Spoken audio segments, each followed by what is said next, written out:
الرحيم.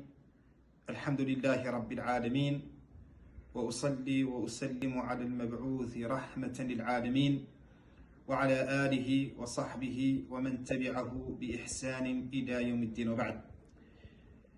فإن من هدي النبي صلى الله عليه وسلم في رمضان مدارسة القرآن، كما دل على ذلك ما أسند البخاري في جامعه بسنده عن عبد الله بن عباس رضي الله عنه وعن أبيه وعن سائر صحابة النبي صلى الله عليه وسلم قال: كان رسول الله صلى الله عليه وسلم أجود الناس، وكان أجود ما يكون في رمضان حين يلقاه جبريل، وكان يلقاه في كل ليلة من رمضان فيدارسه القرآن، فلرسول الله صلى الله عليه وسلم أجود بالخير من الريح المرسلة.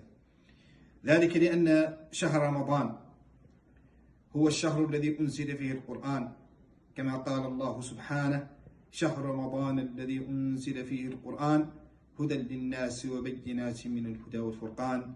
فطوبى لمن عمل بهذا الهدي المبارك فأقبل في هذا الشهر الكريم على مدارسة كلام الله سبحانه وتعالى.